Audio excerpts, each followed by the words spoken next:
आने वाले 25 वर्ष, पहले मैंने 10 साल कहा था, यहां मैं 25 साल कह रहा हूं। आने वाले 25 साल महाप्रभु जगन्नाथ जी की कृपा से उड़ीसा देश की विकास यात्रा के ग्रोथ इंजन पैकी एक होगा।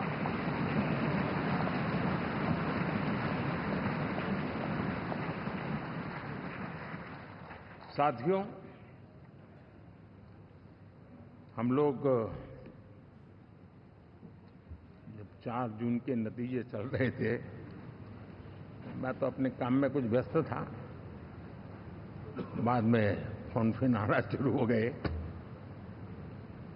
तो मैंने किसी को पूछा, यार ये तो ठीक है आंकड़े वांकड़े, तो मुझे ये बताओ कि ईवीएम जिंदा है कि मर गया?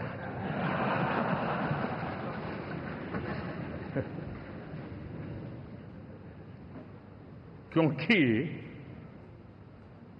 ये लोग तय करके बैठे थे कि भारत के लोकतंत्र और लोकतंत्र की प्रक्रिया के प्रति विश्वास ही लोगों का उठ जाए, और लगातार ईवीएम को गाली देना।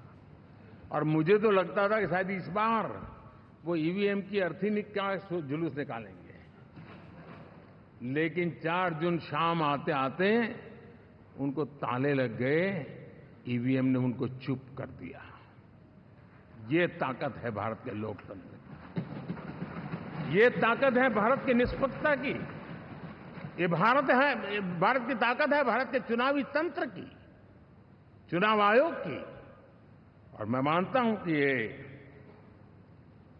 आशा करता हूं कि 5 साल तो अब ईवीएम शायद मुझे नहीं सुनाई देगा, लेकिन जब 29 में हम जाएंगे तो फिर से शायद ईवीएम को लेकर के नाचने की शुरुआत करेंगे, क्योंकि इनके सुधरने की संभावना बहुत कम है।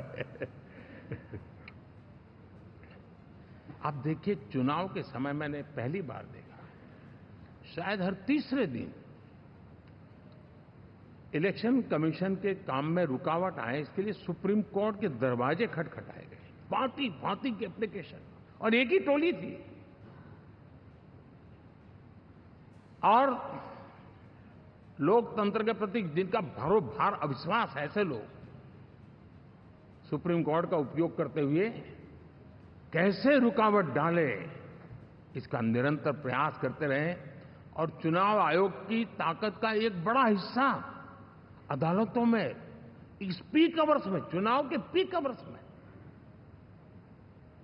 यानी कितनी निराशा लेकर के ये लोग मैदान में आए थे कि उन्होंने पूरा हमला उसी इंस्टीट्यूट पे लगा दो, ताकि चुनाव के कोई भी परिणाम आए, हम दुनिया के सामने भारत को भी बदनाम कर लें।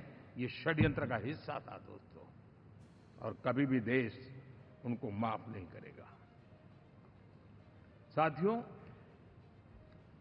इंडी गठबंधन वाले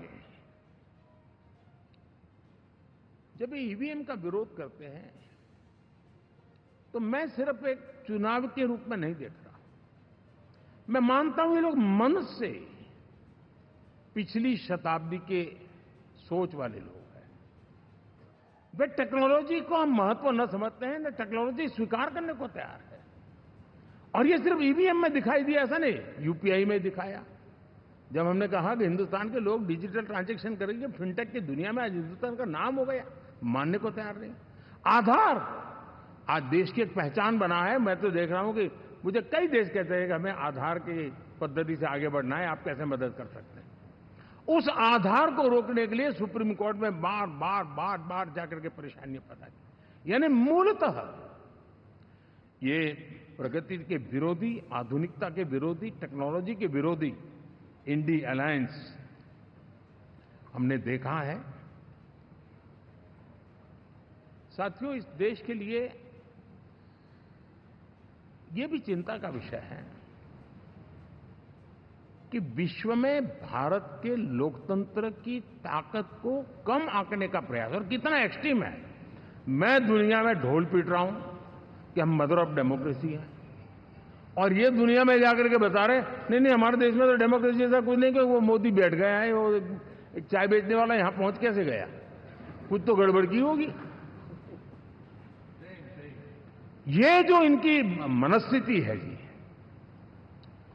भारत के नागरिकों को चुनाव प्रक्रिया के प्रति अविश्वास पैदा करने का जो उनका षड्यंत्र है, मैं मानता हूं कि अब दुनिया भी भारत के लोकतंत्र की विविधता, विशालता, व्यापकता, गहनता, इन सबको भी जानने समझने के लिए आकर्षित होगी।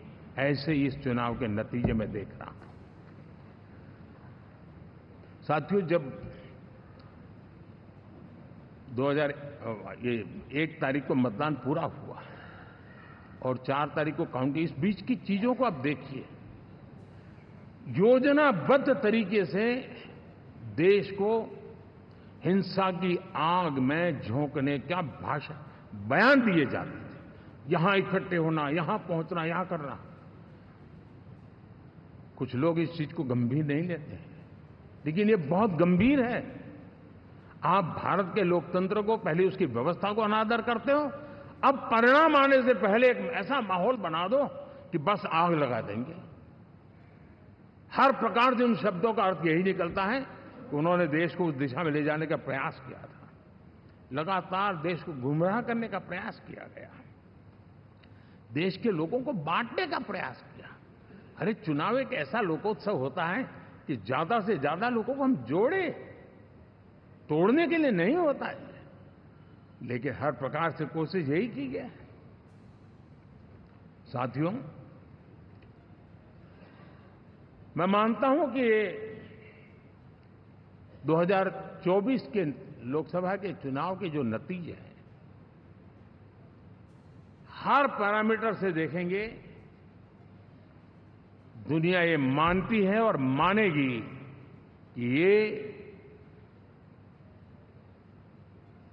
एनडीए का महाविजय है।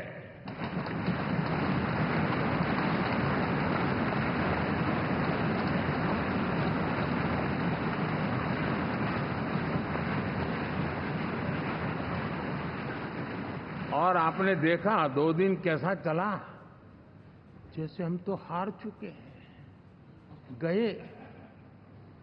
सब चारों तरफ यही दिखता था, क्योंकि उनको अपने कार्यकर्ताओं का मोरल हाई करने के लिए ऐसे काल्पनिक परेड ये करने पड़ रहे हैं। और साथियों, गठबंधन के इतिहास में अगर आंकड़ों के हिसाब से देखें तो ये सबसे मजबूत गठबंधन की सरकार है।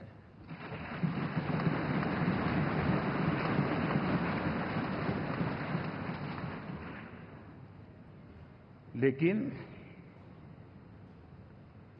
कोशिश ये की गई कि इस विजय को स्वीकार न करना, उसको पराजय के छाया में ही डुबो के रखना। लेकिन उसकी ऐसी चीजों की बाल मृत्यु हो जाती है, और हो भी गई।